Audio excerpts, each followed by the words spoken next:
Vamos a iniciar con el capítulo número 10 del libro del Apocalipsis, dentro de lo que es el juicio por la rebeldía del hombre. Y este capítulo 10 lo vamos a dividir en dos secciones, en dos videos.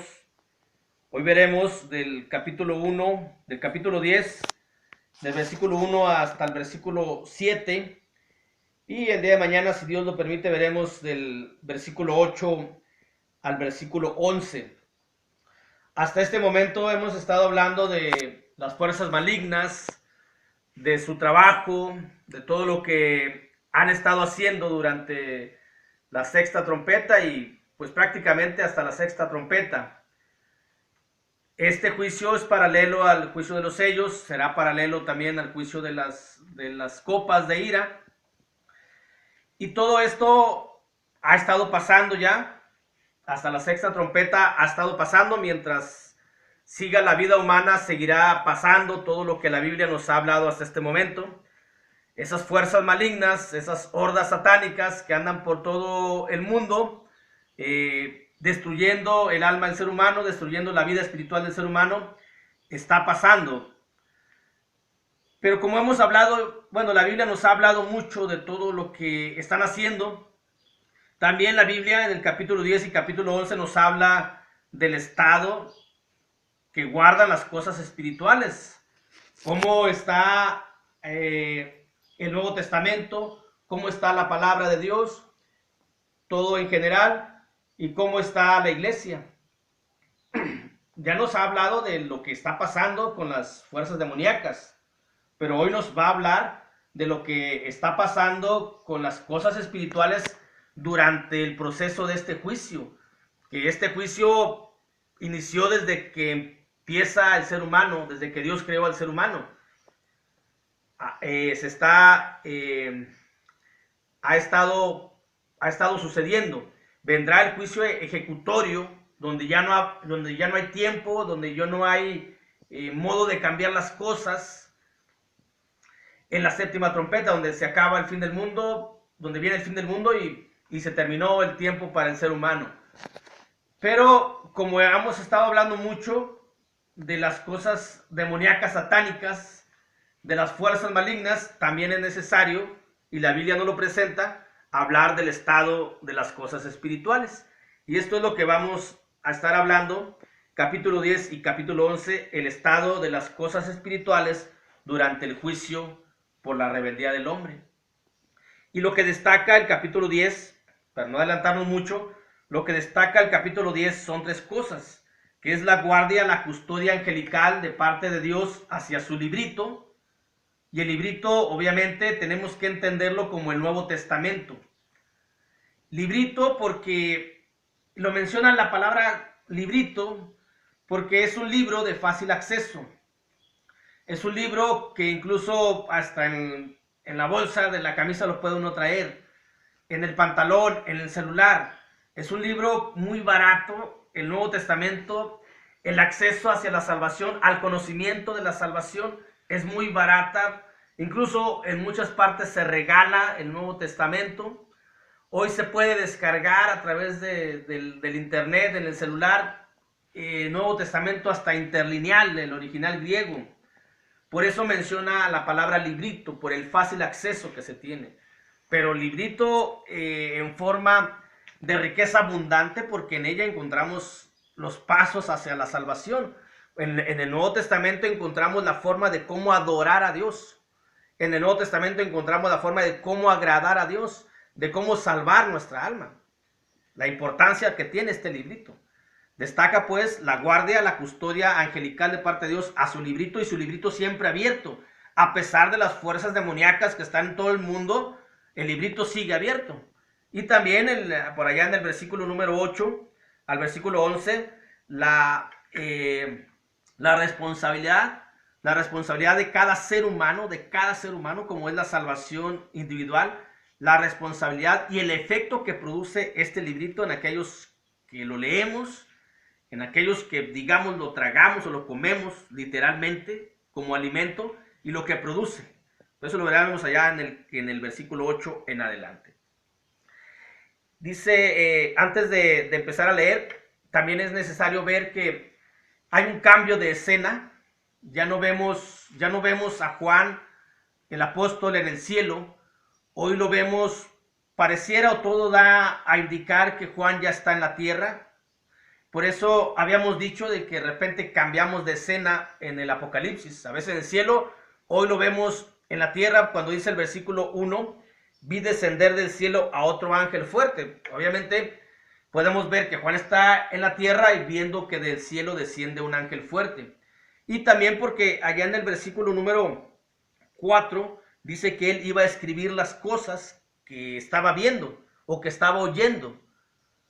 Con ello dándonos el entendimiento de que Juan ha cambiado de escena, ya no está en el cielo, sino está aquí en la tierra. Bueno, dice el versículo número 1, vamos a ver pues el estado de las cosas espirituales durante el juicio. Así vamos a ponerle al capítulo 10 y al capítulo 11. Dice el versículo 1 del capítulo 10, vi descender del cielo a otro ángel fuerte, envuelto en una nube con el arco iris sobre su cabeza, y su rostro era como el sol y sus pies como columnas de fuego.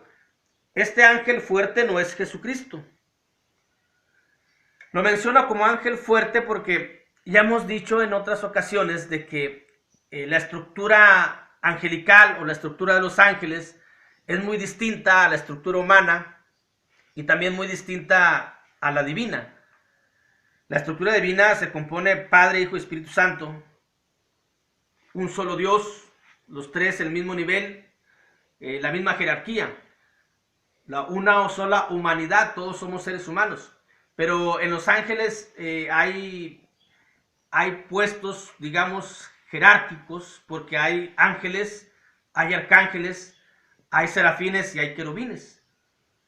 Con ello nos da a entender de que ese ángel fuerte pues es un ángel de cierta jerarquía dentro de su condición angelical, no dentro de lo divino ni dentro de lo humano, sino apartando cada cosa en su lugar.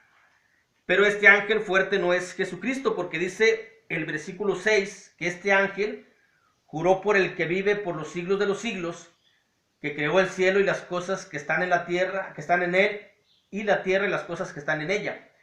Y si vamos ahí a la carta de los Hebreos, en el capítulo 6, en el versículo 13, dice la escritura, porque cuando Dios hizo la promesa a Abraham, no pudiendo jurar por otro mayor, juró por sí mismo. Y este ángel está jurando por uno mayor que él. Con ello entendemos de que este ángel fuerte, aunque lo menciona la escritura como ángel fuerte, no es Jesucristo, porque Jesucristo es Dios. Y Dios no puede jurar por alguien mayor porque ya no hay mayor que él, como nos dice la carta a los Hebreos. Con ello vemos pues que este ángel fuerte pudiese ser algún arcángel, algún querubín, algún serafín, dentro de su condición angelical, como teniendo una jerarquía, porque luego nos menciona otras cosas acerca del ángel. El ángel fuerte pues no es Jesucristo, y lo que nos menciona el versículo número 2 es el cumplimiento, la promesa que Dios hizo. Cuando nuestro Señor Jesucristo estuvo aquí en la tierra, Él dijo que la tierra y los cielos pasarán, pero su palabra nunca va a pasar. Y ese es el estado en que está la palabra espiritual de Dios, aún con las hordas satánicas, aún con las fuerzas demoníacas que están por todo el mundo, tratando a toda costa de impedir que el Nuevo Testamento siga abierto, siga trayendo fruto, siga trayendo almas hacia la salvación. No pueden, porque la promesa de nuestro Señor Jesucristo en su palabra se está cumpliendo. Este libro, a pesar de todos los hombres, los seres humanos dirigidos por esas huestes satánicas, han tratado de impedir, han tratado de desacreditar el Nuevo Testamento. No van a poder, no han podido, no están pudiendo y no van a poder cerrar el libro de Dios, porque esa es una promesa que tenemos. De ahí el consuelo, la esperanza que tenemos aquellos que nos gusta el estudio de la Escritura, hablando exclusivamente en esta parte del Nuevo Testamento, tendremos esa seguridad de que Dios nos ha dicho, cuando dice: tenía en su mano un librito abierto y puso su pie derecho sobre el mar y el izquierdo sobre la tierra. El librito va a permanecer abierto porque Dios ha colocado una tutela, una guarda celestial, una guarda angelical, para que nada ni nadie cierre este libro de Dios, cierre el Nuevo Testamento y con ello negar el acceso hacia la salvación. Hay que recordar que la iglesia de Cristo es una iglesia novotestamentaria, es decir, del Nuevo Testamento. En el Nuevo Testamento encontramos el establecimiento de la iglesia en el libro de los Hechos. En el Nuevo Testamento encontramos el cómo debemos de adorar a Dios. En el Nuevo Testamento encontramos los pasos hacia la salvación: creer, la fe, el arrepentimiento, la confesión y en el bautismo.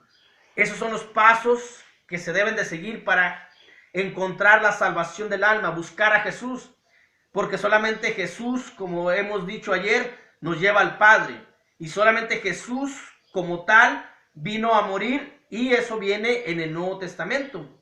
Y tenemos esa seguridad de que la iglesia va a continuar por siempre hasta el término de los tiempos, hasta que Dios determine que la tierra sea consumida, sea destruida. Hasta entonces la iglesia, pase lo que pase, tiene la seguridad de que va a permanecer, porque el Nuevo Testamento nutre a la iglesia de Cristo, le da todas las armas necesarias para seguir su funcionamiento.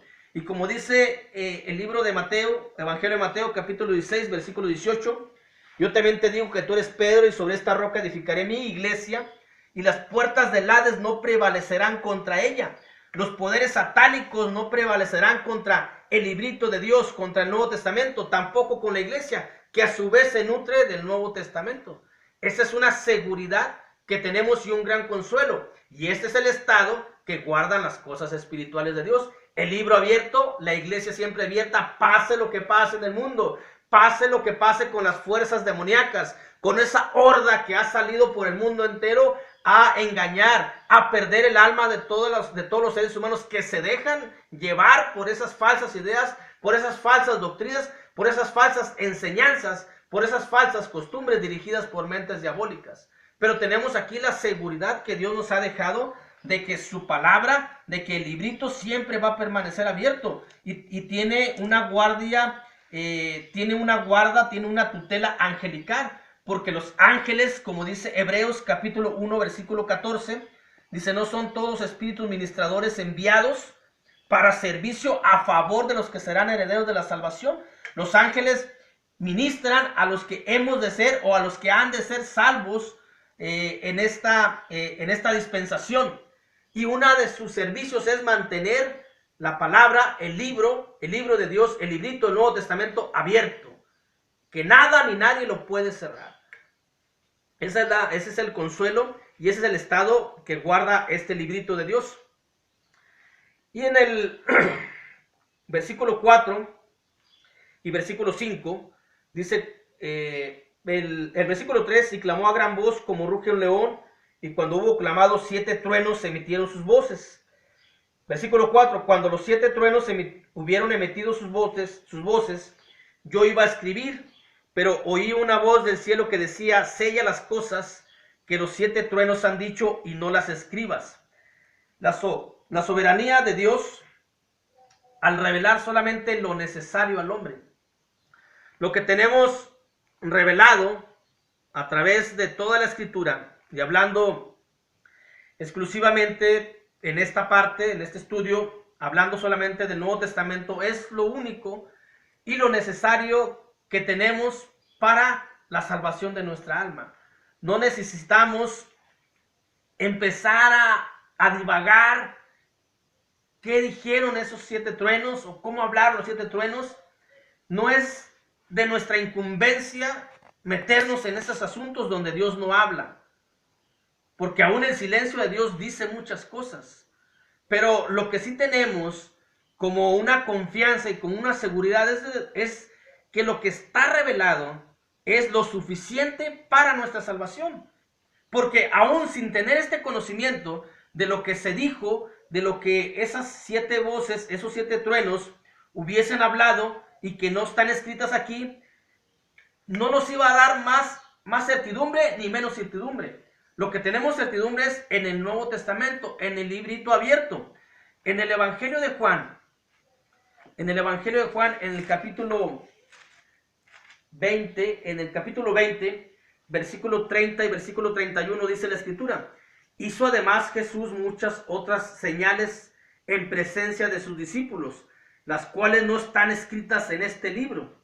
Dice, pero estas se han escrito para que creas que Jesús es el Cristo, el Hijo de Dios, y para que creyendo tengas vida en su nombre.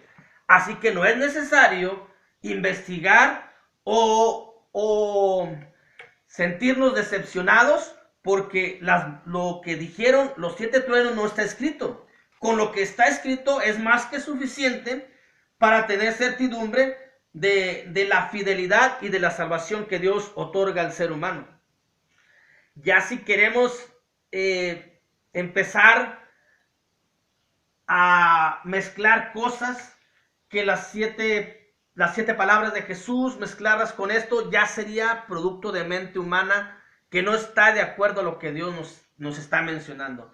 Debemos de sujetarnos a la palabra de Dios, a la voluntad de Dios, y si eso no está escrito es porque no era tan indispensable que nosotros supiésemos lo que esas voces, esos truenos habían dicho. Juan lo escuchó, Juan lo iba a escribir, pero Dios le prohibió escribirlo, para con ello también ver hasta dónde queremos llegar con la palabra de Dios, hasta dónde queremos obedecer, hasta dónde queremos ser sumisos a su propia palabra. Eso se debe entender en un sentido simbólico solamente de lo que Dios ha sellado y no ha permitido y no ha dejado escrito. A través del silencio de Dios entendemos también muchas cosas y lo aplicamos, pero de una manera simbólica, nada más. Dice el versículo 6, y juró por el que vive por los siglos de los siglos, que creó el cielo y las cosas que están en ella, que están en él, y la tierra y las cosas que están en ella, y el mar y las cosas que están en él, que el tiempo no sería más. El tiempo no sería más, sino que cuando en los días de la voz del séptimo ángel, cuando él comienza a tocar la trompeta, se terminó el tiempo. El estado es el anuncio final del tiempo. Al sonido de la séptima trompeta es cuando todo va a finalizar. Aún mientras tengamos vida, tenemos esperanza de salvación. Hemos visto el juicio que ha emitido Dios a través de 6 trompetas.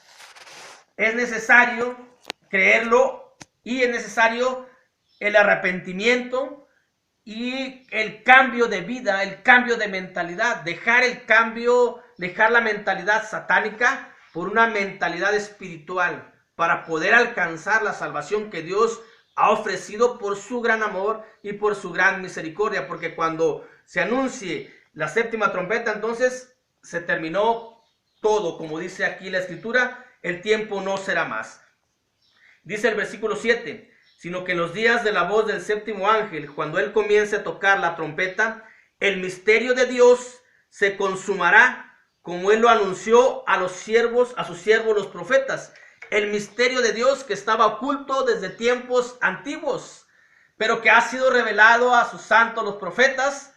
Y ese misterio de Dios es la salvación del hombre a través del Hijo de Dios, a través del sacrificio de nuestro Señor Jesucristo. Ese misterio, cuando toque la séptima trompeta, quedará consumado. Es decir, ya no habrá acceso hacia la sangre redentora de nuestro Señor Jesucristo, hacia su trabajo de intermediario ante Dios, de intercesor ante Dios, sino que ya vendrá como el juez que va a ejecutar todo lo que haya hecho el hombre mientras estaba vivo. Ese misterio quedará consumado, y ese misterio no es otra cosa que la salvación por medio de nuestro Señor Jesucristo. Dice la escritura en Colosenses, por mencionar solamente un pasaje, Colosenses capítulo 1, versículo del 26 en adelante, dice: el misterio que había estado oculto desde los siglos y edades, pero que ahora ha sido manifestado a los santos, a quienes Dios quiso dar a conocer las riquezas de la gloria de este misterio entre los gentiles, que es Cristo en vosotros, la esperanza de gloria, a quien anunciamos amonestando a todo hombre y enseñando a todo hombre en toda sabiduría, a fin de presentar perfecto en Cristo Jesús a todo hombre. La salvación, el misterio que será consumado al tocar la séptima trompeta, es la salvación del ser humano por o a través del sacrificio único, una vez y para siempre, de nuestro Señor Jesucristo. Ese es el misterio que será consumado. Es decir, ya no habrá oportunidad de salvación. La única oportunidad que tenemos es mientras tengamos vida, y eso hay que aprovecharlo si es que queremos salvar nuestra alma. Dios les bendiga a todos.